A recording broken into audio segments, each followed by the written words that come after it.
नमस्कार, आप देख रहे हैं 4 PM और मैं हूं आपके साथ सिमरन। दोस्तों, ईरान अमेरिका में संवर्धित यूरेनियम को लेकर पेंच फंसा है। ट्रम्प भपकी दे रहे हैं कि वो हर हाल में ईरान का एनरिच्ड यूरेनियम लेके रहेंगे और इसके लिए डील फाइनल हो गई है। वहीं दूसरी ओर ईरान ने साफ कर दिया है कि यूरेनियम से कोई समझौता नहीं होगा और ना ही एनरिच्ड यूरेनियम किसी भी देश को सौंपा जाएगा। इससे एक बार फिर से मामला गर्मा गया है। एक और जहां ट्रंप ने फिर से ईरान में बमबारी करने का ऐलान किया है, तो वहीं ईरान ने ट्रंप के दावों को झूठ बताते हुए फिर से होर्मुज़ बंद करने की चेतावनी दी है। ऐसे में वैश्विक स्तर पर हड़कंप मचा है और पाकिस्तान ना सिर्फ बुरा फंसा है बल्कि चिल्ला चिल्ला के कह रहा है कि बातचीत से जल्द ही सब संभव हो जाएगा।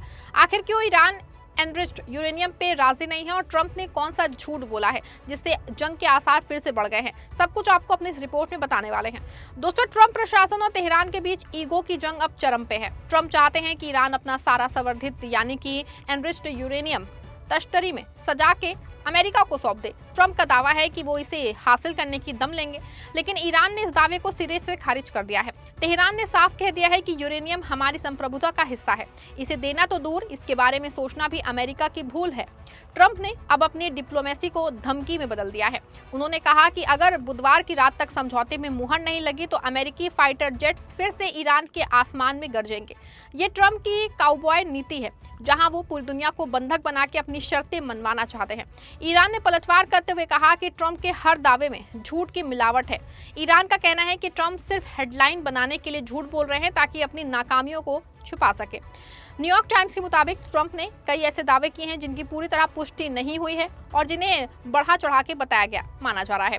ट्रंप लगातार कह रहे हैं कि ईरान को यूरेनियम एनरिचमेंट पूरी तरह बंद करना होगा। उन्होंने ये भी दावा किया है कि ईरान कभी परमाणु हथियार नहीं बना पाएगा, लेकिन ईरान का रुख अलग है। ईरान पहले कह चुका है कि वो कुछ समय के लिए एनरिचमेंट रोक सकता है, लेकिन इसे पूरी तरह खत्म करने की शर्त तभी मानेगा, कभी नहीं मानने वाला है।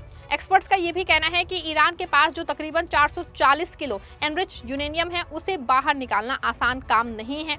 ये एक लंबी और जटिल प्रक्रिया है जिसमें काफी समय भी लग सकता है। इसीलिए माना जा रहा है कि अमेरिका और ईरान के बीच जो 60 दिन के अंदर समझौते की बात हो रही है, उसमें इस काम को पूरा करना लगभग नामुमकिन सा हो सकता है। यहाँ आपको बता दें कि कल खबर आई थी कि 47 दिनों के बाद आखिरकार होर्मुज़ खोल दिया गया है और आज इसकी एक क्रूज जहाज वाली वीडियो भी वायरल हुई है जो होर्मुज़ को पार कर रहा है। होर्मुज़ स्ट्रेट में जारी तनाव के बीच एक बड़ी खबर ये आई कि जंग छिड़ने के बाद पहली बार एक लग्जरी क्रूज जहाज ने इस रास्ते को पार किया। जहाज़ों की जानकारी देने वाली वेबसाइट मरीन ट्रैफिक के मुताबिक सेलेस्ट्रियल डिस्कवरी नाम का क्रूज जहाज इस रास्ते से सफलतापूर्वक गुजर गया। बताया जा रहा है कि इस जहाज में यात्री नहीं थे। ये जहाज माल्टा के झंडे के तले चलता है और करीब 47 डेज से दुबई में खड़ा था। ये मार्च को शुरुआत में वहां पहुंचा था और तब से आगे नहीं बढ़ पा रहा था। अब ये जहाज शुक्रवार को होर्मुज़ स्ट्रेट पार करके ओमान और मस्कट शहर की ओर जा रहा है और आज वो पहुंचने की उम्मीद भी है। हालांकि दोस्तों, ट्रंप का दावा जो है जरूर था कि होर्मुज़ उनके प्रेशर की वजह से खुला है। ट्रंप का कहना है कि अगर वो नाकेबंदी नहीं करते तो होर्मुज़ का खुलना नामुमकिन था। ट्रंप ये भी दावा कर रहे हैं कि चीन के राष्ट्रपति शी जिनपिंग इस बात से बहुत खुश हैं। उन्होंने ये भी कहा कि चीन में उनकी शी जिनपिंग के साथ होने वाली मुलाकात खास होगी और शायद ऐतिहासिक भी हो सकती है। उन्होंने कहा कि इस बैठक में कई बड़े काम पूरे हो सकते हैं और उन्हें इस मुलाकात का बेसब्री से इंतजार है। दोस्तों, आज सत्ता की आंखों में आंखें डाल के पत्रकारिता करना मुश्किल हो गया है। हमारे 4 PM नेशनल यूट्यूब और फेसबुक चैनल को, जिसे आपका प्यार और विश्वास हमेशा से मिलता रहा है, उसे बंद करके सरकार ने ये साबित कर दिया है कि वो आपके सवालों से कितना डरती है। मुश्किल दौर है, लेकिन हम ना रुके थे और ना ही रुकेंगे। हम सच के लिए हमेशा लड़ते रहेंगे। ऐसे में 4 PM यूपी को ज्यादा से ज्यादा ज्वाइन करें और स्वतंत्र पत्रकारिता को जिंदा रखने के लिए जितना हो सके उतना हमारा आर्थिक सहयोग करें। आपके सहयोग से ये जंग हम जीत के रहेंगे।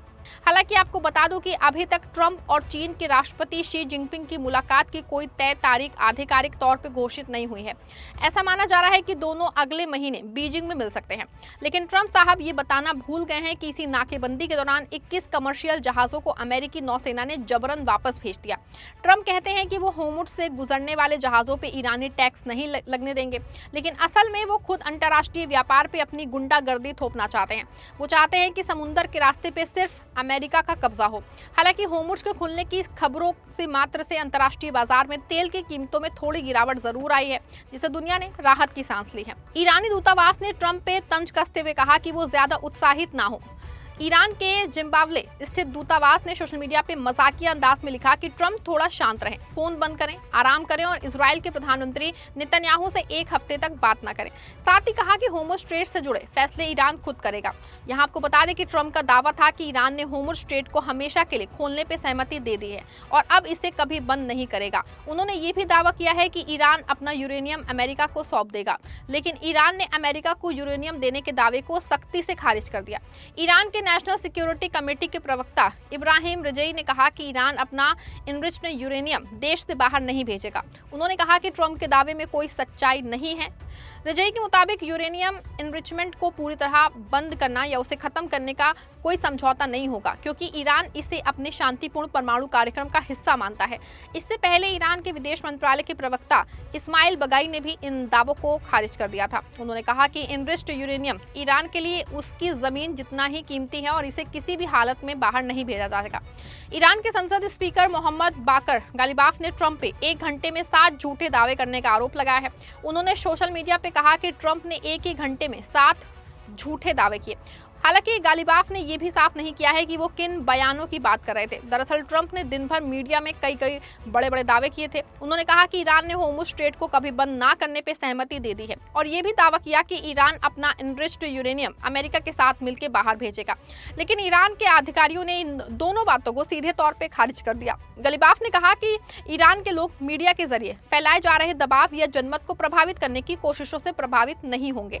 ऐसे में साफ है कि एक तरफ बातचीत का नाटक चल रहा है, दूसरी तरफ अमेरिका एक खतरनाक साजिश रच रहा है। खुफिया सूत्रों के मुताबिक अमेरिका अब ईरान के तेल टैंकरों पर उसी तरह हमले करने की योजना बना रहा है जैसे उसने वेनेजुएला के साथ किया था। ट्रंप चाहते हैं कि ईरान का तेल बाजार में ना पहुंच सके ताकि उसकी अर्थव्यवस्था की कमर टूट जाए। हैरानी की बात है कि एक तरफ ट्रंप ईरान को निचोड़ने की बात करते हैं, दूसरी तरफ रूसी तेल खरीदने पे फिर से 30 दिन की छूट दे देते हैं। ये ट्रंप का दोहरा मापदंड नहीं तो क्या है फिर? वो एक तरफ रूस को राहत देते हैं, दूसरी तरफ ईरान को युद्ध की धमकी देते हैं। ये कूटनीति नहीं बल्कि एक कमजोर लीडर की छटपटाहट है जो ये नहीं जानता कि उसे करना क्या है। हालांकि इस पूरे विवाद में पाकिस्तान जो है एक शांति दूत बनने की कोशिश कर रहा है। पाकिस्तान के विदेश मंत्रालय ने बयान दिया है कि अमेरिका और ईरान समझौते के बेहद करीब है, लेकिन सवाल है कि क्या ट्रंप वाकई शांति चाहते हैं? अगर वो समझौते के करीब हैं तो फिर बुधवार को डेडलाइन और बमबारी की धमकी फिर क्यों दी? असल में जो है पाकिस्तान की ये उम्मीद ट्रंप के अहंकार की भेंट चढ़ सकती है। ईरान ने साफ कर दिया है कि वो दबाव में आके किसी भी गलत समझौते पे दस्तखत नहीं करेंगे।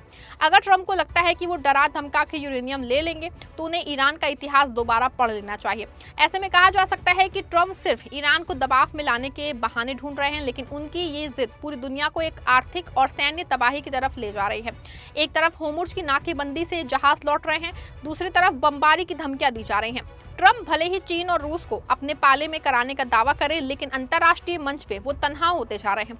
ऐसे में 22 अप्रैल यानी कि बुधवार का दिन पूरी दुनिया के लिए भारी होने वाला है। क्या ट्रंप वाकई बमबारी करेंगे या फिर ये महज एक और चुनावी स्टंट है? ईरान की जिद और ट्रंप का अहंकार, अब इन दोनों के बीच सिर्फ जंग का मैदान बचा है। आप क्या सोचते हैं? क्या ट्रंप को अपनी बमबारी की धमकी वापस नहीं लेनी चाहिए?